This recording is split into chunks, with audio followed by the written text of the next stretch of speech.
Welcome to learning tube channel. Practice session में जितना आप लोगों को क्वेश्चन मिलता है, जो भी सेट मिलता है, उस सेट को ज़रूर से ज़रूर प्रैक्टिस कीजिए ताकि जो भी सवाल गलती हो या जो सवाल नहीं बने वो आपको सॉल्यूशन के माध्यम से पता चल पाए कि आप कहाँ पे गलती कर रहे थे। ठीक है, आज प्रैक्टिस सेशन में हम लोग बीएसएससी का जो मैथ का सेट नंबर 14 है उसका सभी क्वेश्चन का डिटेल और साथ साथ उसको हम लोग शॉर्ट कैसे बनाएंगे, दोनों ही तरीक़े से सभी क्वेश्चन का सॉल्यूशन देखेंगे। इसमें पहला क्वेश्चन है, एक व्यक्ति एक वस्तु को 960 रुपये में बेचता है और 4% का हानि सहता है। ये तो बेसिक सा सिंपल सा सवाल है। उसका क्रय मूल्य कितना था, यानी 4% हानि सहता मतलब क्या, 96% में बेचता है और ये 96% जब बेचता है तब भी क्रय मूल्य 960, यानी 96% का वैल्यू 960, तो 1% का वैल्यू कितना हो जाएगा 10, तो 100% का वैल्यू कितना हो जाएगा 10 पे 2 जीरो बैठा देंगे, यानी 1000 उसका क्रय मूल्य आ जाएगा। ऑप्शन नंबर 1 इसका राइट आंसर आ जाएगा। अब नेक्स्ट सवाल देखते हैं, 1206 का 1/3, अगर हम 1/3 निकालेंगे तो इसका कितना आ जाएगा 402। 402 जो है वो 134 का कितना परसेंट है, यानी जिससे हम लोग तुलना करते हैं उसको नीचे लिखते हैं, यानी 134 का कितना परसेंट बोला है, 134 से तुलना करें तो 134 को नीचे लिखेंगे, प्रतिशत में लाने के लिए 100 से गुना कर देंगे, यानी 13×3 = 39, यानी 3 बार में कट जाएगा और 3 × 100 यानी 300%, इसका आंसर हो जाएगा ऑप्शन नंबर 4। अब नेक्स्ट सवाल देखते हैं, यदि किसी गांव में स्त्रियों की संख्या पुरुषों की संख्या का 90% हो, यानी जो स्त्री का संख्या है वो पुरुष का कितना है 90% है, यानी पुरुष अगर 100 है तो स्त्री कितना हो जाएगा 90 हो जाएगा।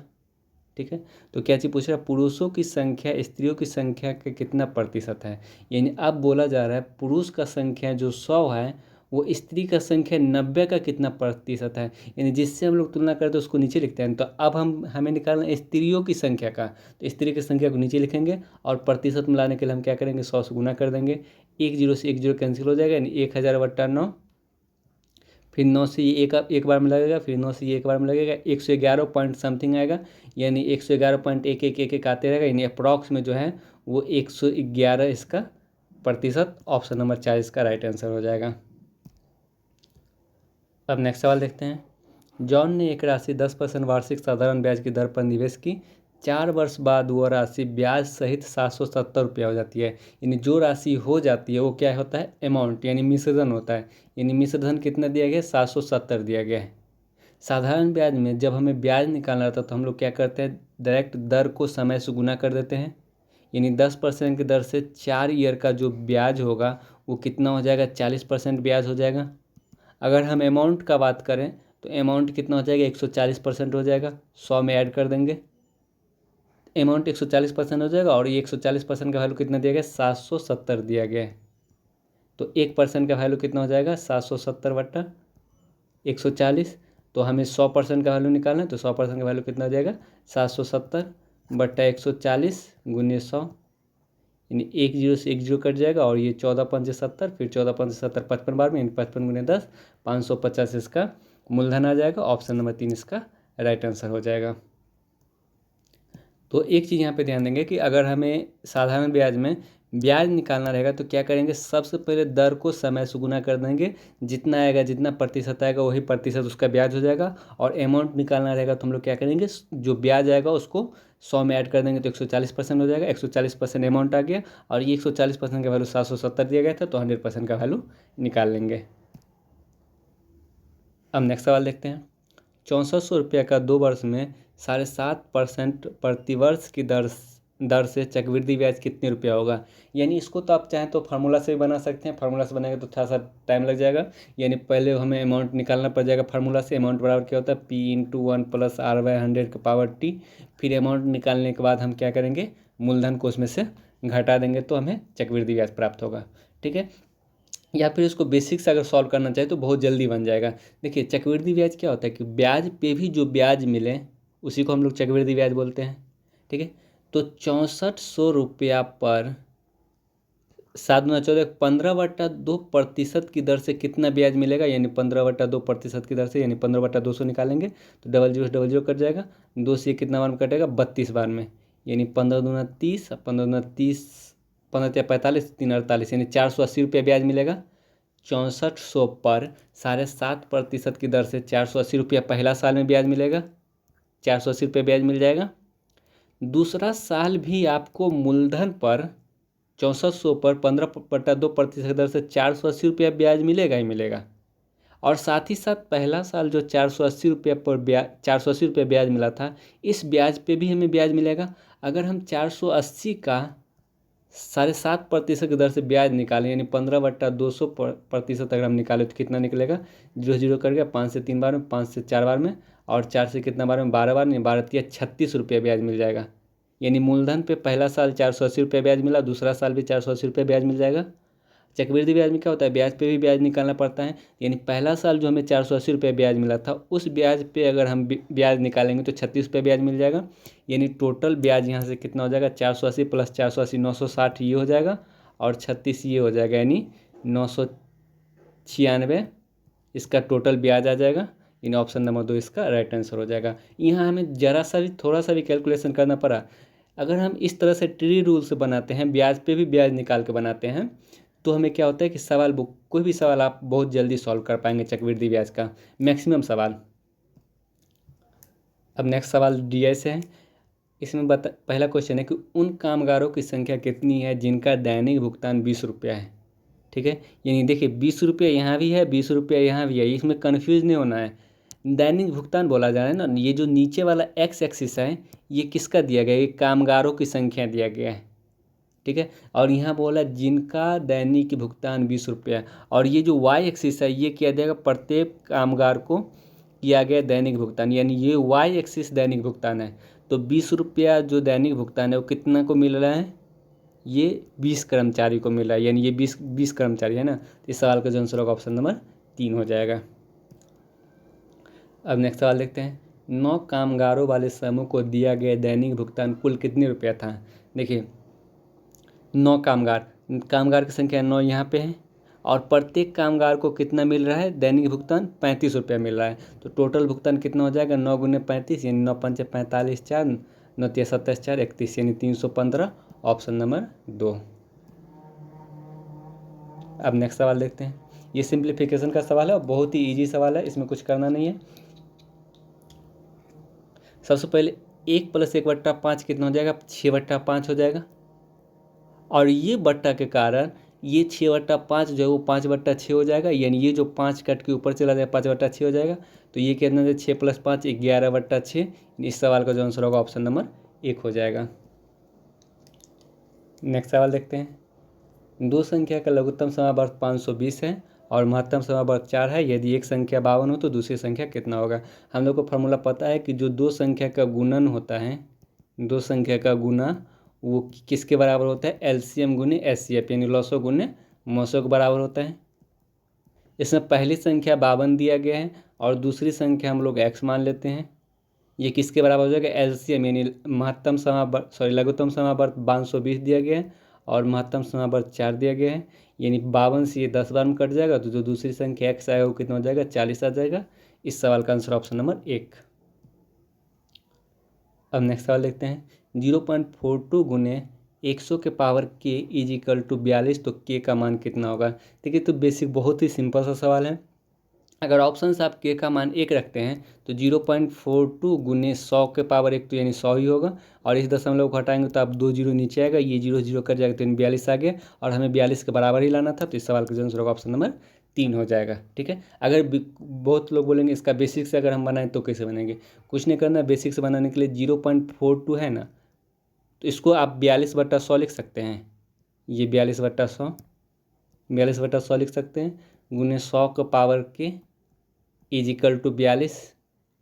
ये 42 से ये 42 कट जाएगा और ये 100 उधर चला जाएगा, यानी 100 के पावर के = 100 हो जाएगा। ये 100 अगर हम ले जाएंगे तो इधर चला आएगा ना, तो अगर हम यहाँ पे 100 को लिख सकते हैं 100 के पावर 1, और जब बेस सेम रहता है, बेस सेम, तो क्या होता है, पावर भी सेम हो जाता है, यानी के बराबर कितना जाएगा, 1। इस सवाल का जो आंसर होगा ऑप्शन नंबर 3 हो जाएगा। नेक्स्ट सवाल देखते हैं। निम्नलिखित अनुक्रम में अनुपयुक्त संख्या कौन सा, यानी 169 जो है वो 13 का स्क्वायर है, 144 जो है वो 12 का स्क्वायर है, 121 जो है वो 11 का स्क्वायर है, 100 जो है वो 10 का स्क्वायर है, लेकिन ये जो 82 है वो किसी का स्क्वायर नहीं हो रहा है। यानी जो अनुपयुक्त संख्या होगा वो 82 हो जाएगा, क्योंकि बाकी किसी न किसी का स्क्वायर हो रहा है, और ये जो 82 है वो किसी का स्क्वायर नहीं हो रहा है। इस 82 की जगह 81 होना चाहिए, तभी ये 9 का स्क्वायर हो जाता है। नेक्स्ट सवाल देखते हैं 64, यानी रूट 64 से 8 निकल जाएगा, रूट 36 से 6 निकल जाएगा, 8 में से 6 गया 2। इस सवाल का आंसर ऑप्शन नंबर 2। नेक्स्ट सवाल देखते हैं 1 + 2 + 3 + ये 100 तक, यानी प्रथम n लगातार प्राकृत संख्या का जो योग होता है, प्रथम n लगातार प्राकृत संख्या का जो योग होता है वो कितना होता है n × n + 1/2, n × n + 1/2, यानी 1 से लेकर 100 तक का योग कितना हो जाएगा, n के बदले में 100, यानी 100 × n + 1 करेंगे तो 101/2, यानी 2 से 50 बार में कटेगा, तो यानी सवाल का जो आंसर होगा 50 × 101, यानी 50/50। ऑप्शन नंबर 1 इसका राइट आंसर हो जाएगा। नेक्स्ट सवाल देखते हैं 8 घंटे प्रतिदिन कार्य करते हुए अनु एक पुस्तक की प्रति को 18 दिन में तैयार कर सकता है। यदि वही 12 दिनों में पूरा करना है तो अनु को प्रतिदिन कितने घंटे काम करना पड़ेगा। हम लोग को पता है M1 × D1 × H1 बराबर M2 × D2 × H2 होता है। ठीक है, तो दोनों बार तो मधु ही है, तो M1 से यहाँ पे हमें कोई लेना देना नहीं, यहाँ भी मधु है, यहाँ भी मधु है, यानी पहला बार डे कितना है 18 दिन है, कितना घंटे काम करके 8 घंटे काम करके। ठीक है, दूसरा बार 12 दिन है, मान चले x घंटे काम करके, तो यहाँ से 4 से 2 बार में कटेगा, 4 से 3 बार में, फिर ये 3 से 6 बार में, यानी 6 × 2 12, यानी इस सवाल का जो आंसर होगा 12 घंटा, ऑप्शन नंबर 1। नेक्स्ट सवाल देखते हैं एक गांव ए में अनाज का जो भंडार है 21 दिन तक चलता है, वही भंडार गांव बी में 28 दिन तक चल सकता है। तो यदि दोनों गांव वही अनाज दे दिया जाए तो उस भंडार को कितने दिन तक चला पाएगा। तो ये टाइम एंड वर्क का सवाल है। कोई व्यक्ति अगर ए जो है x दिन में काम करता है, बी y दिन में काम करता है, तो दोनों मिलकर कितना दिन करेगा, x × y/x + y। डायरेक्ट हम लोग फार्मूला पे ही बना लेंगे, यानी x कितना 21 × y 28/21 + 21 और 28 जोड़ेंगे तो 49, यानी 7 से 3 बार में, 7 से 7 बार में, 7 से कितना बार में 4 बार में, 3 × 4 12 दिन। ऑप्शन नंबर 2 इसका राइट आंसर हो जाएगा। अब नेक्स्ट सवाल देखते हैं 500 फीट लंबी एक रेलगाड़ी 700 फीट लंबे एक प्लेटफॉर्म को 10 सेकंड में पार कर लेती है, तो उस रेलगाड़ी की गति कितना होगा, यानी चाल निकालना। तो चाल और क्या होता है, दूरी बटा समय। अगर कोई रेलगाड़ी प्लेटफॉर्म को पार कर रही है तो रेलगाड़ी अपनी भी लंबाई को पार करेगी, साथ ही साथ उस प्लेटफॉर्म की लंबाई को पार करेगी। तो टोटल जो दूरी हो जाएगा 500 + 700 1200 टोटल दूरी हो जाएगा। और समय कितना ले रहा है, 1200 फीट होगा टोटल दूरी, और समय 10 सेकेंड ले रहा है, यानी 1060 कर जाएगा, इसका जो स्पीड हो जाएगा 120 फीट पर सेकेंड। इस सवाल का जो आंसर होगा ऑप्शन नंबर 4। अब नेक्स्ट सवाल देखते हैं एक समद्विबाहु त्रिभुज की दो भुजा की लंबाई 15 मीटर और 22 मीटर है, उस त्रिभुज का परिमाप कितना हो सकता है। ठीक है, देखिए समद्विबाहु त्रिभुज में क्या होता है कि दो भुजा आपस में बराबर होता है, दो भुजा आपस में क्या होता है, बराबर होता है। यानी अगर हम ABC एक समद्विबाहु त्रिभुज माने हैं, यानी हम मान लेते हैं ये भुजा और ये भुजा बराबर है, तो इसमें तो बोला नहीं गया कि ये 15 है और ये 22 है। ऐसा तो ये भी तो हो सकता है ना, अगर ABC हम लेते हैं ये त्रिभुज ABC, ये भुजा बराबर है आपस में, ये भी हो सकता है कि ये 22 सेंटीमीटर हो और ये 15 सेंटीमीटर हो। अगर ये दोनों बराबर, पहला वाला फिगर में अगर ये दोनों बराबर है, ये 15 सेंटीमीटर ये भी 15 सेंटीमीटर, तब जो परिमाप होगा कितना हो जाएगा, 15 + 15 + 22, यानी कितना हो जाएगा 15 × 15 = 30 + 22 52 हो जाएगा तब परिमाप। अगर हम दूसरा वाला फिगर लेते हैं जिसमें ये और ये बराबर है, अगर ये 22 सेंटीमीटर है तो ये भी 22 सेंटीमीटर हो जाएगा, तब जो टोटल परिमाप होगा कितना हो जाएगा, 22 + 22 + 15, यानी 22 × 22 = 44 और 15 = 59, यानी इस सवाल का जो आंसर होगा या तो 52 होगा या तो 59 होगा, यानी ऑप्शन नंबर 1 इसका राइट आंसर हो जाएगा। इसमें बताया ना कि मतलब बराबर भुजा कौन है, 15 सेंटीमीटर वाला भुजा बराबर है या 22 सेंटीमीटर वाला भुजा बराबर है, ये नहीं बताया गया। तो हम लोग क्या करेंगे, एक बार 15 सेंटीमीटर वाला भुजा को बराबर कर देंगे, बराबर भुजा मान लेंगे, और एक बार 22 सेंटीमीटर वाले भुजा को बराबर भुजा मान लेंगे, और दोनों जगह से परिमाप निकालेंगे, जो परिमाप आएगा वही इसका राइट आंसर हो जाएगा। अब नेक्स्ट सवाल देखते हैं एक अर्धवृत्ताकार खिड़की का जो व्यास है वो 63 सेंटीमीटर, तो उसका परिमाप क्या होगा। यानी अर्धवृत्त का जो परिमाप होता है वो क्या होता है, अर्धवृत्त का जो परिमाप वो होता है πr + 2r। अर्धवृत्त का जो परिमाप होता है वो πr + 2r होता है। या फिर अगर इसका हम शॉर्ट देखें तो r × 36/7 भी होता है, यानी क्योंकि इस दोनों में से हम r अगर कॉमन लेंगे तो यहाँ बचेगा 22/7, और यहाँ क्या बचेगा, 2 बचेगा। तो यानी इसका कैलकुलेशन करेंगे तो कितना हो जाएगा, 36/7 हो गया। यानी r गुने 36/7। और त्रिज्या कितना दिया गया है, व्यास जब 63 दिया गया तो त्रिज्या कितना हो जाएगा, 63/2 गुने 36/7, यानी 7 से कितना बार में, 9 बार में, 2 से ये 18 बार में, 18 गुने 9 162। इस सवाल का जो आंसर होगा ऑप्शन नंबर 2 हो जाएगा। तो बहुत लोग डायरेक्ट ये भी फार्मूला याद कर लेते हैं, जो अर्धवृत्त का परिमाप होता है 36/7r या फिर πr + 2r, अर्धवृत्त का परिमाप। दोनों जगह से हम लोग सवाल को सॉल्व कर सकते हैं। अब नेक्स्ट सवाल देखते हैं। 12 मीटर लंबे, 8 मीटर चौड़े और 9 मीटर ऊंचे किसी कमरे में रखने योग्य सबसे लंबे खंभे की लंबाई कितनी हो सकती है। यानी आयत का बात करें, चाहे घन का बात करें, चाहे घनाभ का बात करें, चाहे वर्ग का बात करें, जो सबसे लंबा भुजा होता है वो विकर्ण होता है, विकर्ण। तो अगर हम एक जो घनाभ के आकार का कमरा है, उसमें 12 मीटर लंबा, 8 मीटर चौड़ा और 9 मीटर ऊंचा है, उसमें अगर हम कोई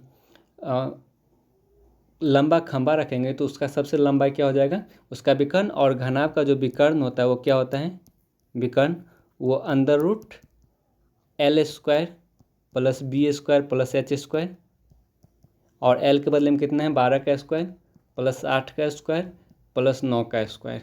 ठीक है, देखिए इसको अगर सॉल्व कीजिएगा तो भी सवाल का आंसर कर पाइएगा, नहीं तो इसका आंसर 17 होगा। डायरेक्ट भी आप सोच सकते हैं, कैसे सोच सकते हो वो भी देख लीजिए। आप लोग पता होगा कि 3 4 5 का ट्रिपलेट होता है। ट्रिपलेट मतलब क्या, यानी 3 का स्क्वायर + 4 का जो स्क्वायर होगा वो किसके बराबर हो जाएगा, 5 का स्क्वायर के बराबर हो जाएगा। यानी कर्ण स्क्वायर क्या होता है, लंब स्क्वायर जोड़ा आधार स्क्वायर, यही होता है ना। अगर 3 4 5 का ट्रिपलेट है, इसका मतलब क्या है, 3 का स्क्वायर और 4 का स्क्वायर किसके बराबर हो जाएगा, 5 का स्क्वायर के बराबर हो जाएगा। 8 15 17 का ट्रिपलेट होता है, इसका मतलब क्या होगा कि जो 8 का स्क्वायर और 15 का जो स्क्वायर होगा वो किसके बराबर हो जाएगा, 17 के स्क्वायर के बराबर हो जाएगा। उसी तरह से 9 12 15 का भी ट्रिपलेट होता है, यानी इसका मतलब क्या होगा कि 9 का स्क्वायर और 12 का स्क्वायर जो है वो किसके बराबर हो जाएगा, 15 के स्क्वायर के बराबर हो जाएगा। ट्रिपलेट का मतलब यही होता है। तो सेम उसी तरह से देखें तो यानी 12 का स्क्वायर + 9 का स्क्वायर, यानी ये दोनों मिलकर 15 का स्क्वायर हो जाएगा + 8 का स्क्वायर। अब देखिए ये 8 का स्क्वायर + 15 का स्क्वायर, ये दोनों मिलकर किसके बराबर हो जाएगा, 17 के स्क्वायर के बराबर हो जाएगा। और ये स्क्वायर से ये रूट हट जाएगा, यानी सवाल का जो आंसर होगा 17 सेंटीमीटर। ऑप्शन नंबर 2 इसका राइट आंसर हो जाएगा। या फिर आप इसको पूरे को जोड़ के तो भी निकालेगा तो 17 सेंटीमीटर ही आंसर आएगा। लेकिन अगर हम क्या करें, यहाँ पे ट्रिपलेट से सवाल को ईजिली सॉल्व कर लिए।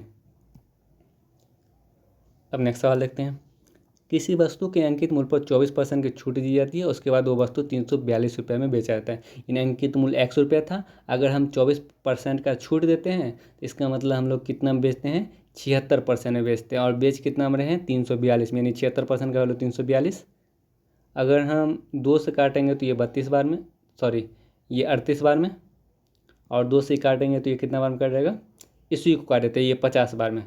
2 से 100 को काटेंगे तो 50 बार में, फिर ये 38 से कटेगा, 38 से ये 9 बार में कट जाएगा, 9 बार में। 342 38 से जो है 9 बार में कट जाएगा, तो x = कितना हो जाएगा, 9 × 50 यानी 450। यानी इस सवाल का जो आंसर होगा वो 450, ऑप्शन नंबर 3। अब नेक्स्ट सवाल देखते हैं। 2 अभिव्यक्ति P और Q के अंक 2:5 है, यानी P का अंक 120, यानी P का अंक अनुपात में 2 और वास्तव में 120, यानी 2 का वैल्यू जब 120 दिया गया है तो 1 का वैल्यू कितना हो जाएगा, 60, 120/2 60। तो Q का अंक अनुपात में 5 है, तो 5 का वैल्यू कितना हो जाएगा, 6 5 30, यानी 300। इस सवाल का जो आंसर होगा ऑप्शन नंबर 3 हो जाएगा। अब नेक्स्ट सवाल देखते हैं।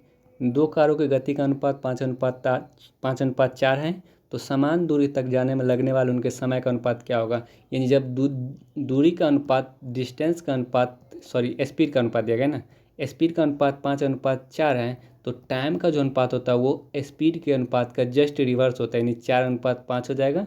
इस सवाल का जो आंसर होगा ऑप्शन नंबर 4 हो जाएगा। यानी जो समय का अनुपात होता है वो चाल के अनुपात का उल्टा होता है, व्युत्क्रमानुपाती होता है। अब नेक्स्ट सवाल देखते हैं। यदि 20 परीक्षण x1 x2 और x20 का जो औसत y है, तब x1 - 101, x2 - 101, x3 - 101, x20 - 101 का औसत कितना होगा।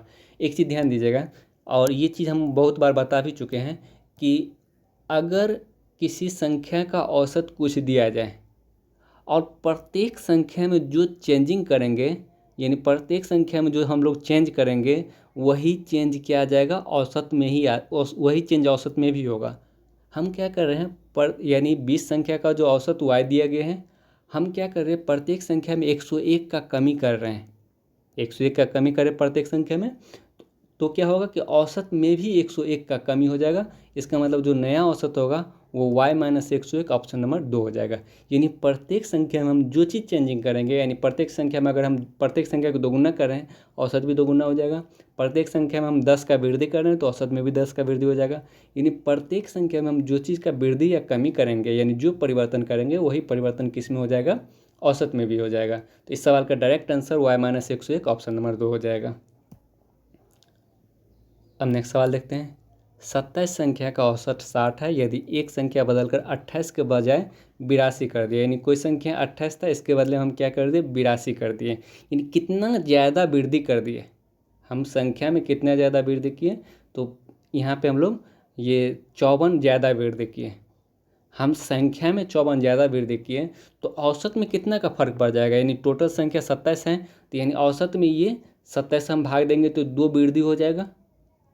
अगर हम 28 की जगह 82 यूज करते हैं, यानी 54 हम ज़्यादा जब बढ़ाते हैं तो औसत में कितना वृद्धि होगा, 54 को हम 27 से भाग दे रहे हैं तो 2 आता है, यानी 2 वृद्धि होगा। यानी पहले औसत 60 था, अब 2 वृद्धि हो जाएगा, यानी जो वर्तमान औसत हो जाएगा वो कितना हो जाएगा, 62 हो जाएगा।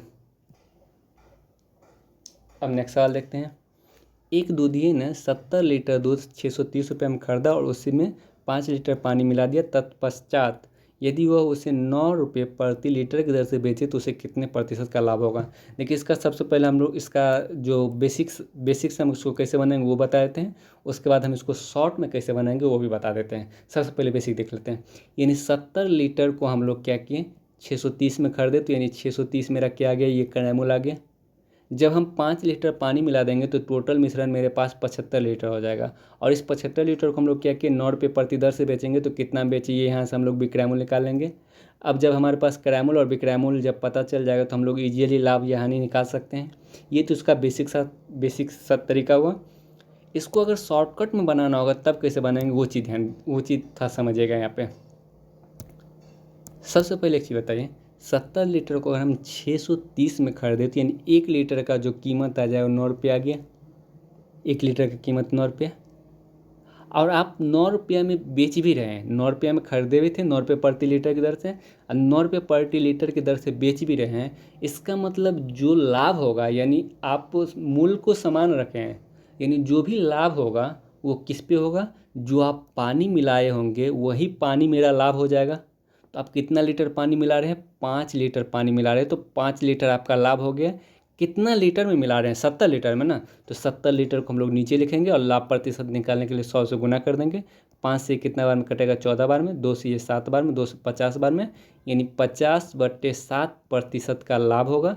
यानी 7.1/7% लाभ, ऑप्शन नंबर 4 इसका राइट आंसर हो जाएगा। ठीक है, तो सबसे इसका जो शॉर्टेस्ट तरीका होगा वो ये रहा। तो आज का सेशन ये समाप्त होता है। वीडियो का अच्छा लगे तो वीडियो को जरूर लाइक कीजिएगा और अपने दोस्तों को भी जरूर शेयर कीजिएगा ताकि और भी लोग इस सेशन का फ़ायदा ले सकें। और जो लोग अभी तक चैनल को सब्सक्राइब नहीं किए, चैनल को जरूर से जरूर सब्सक्राइब कर लीजिएगा। Thanks for watching, bye bye, take care.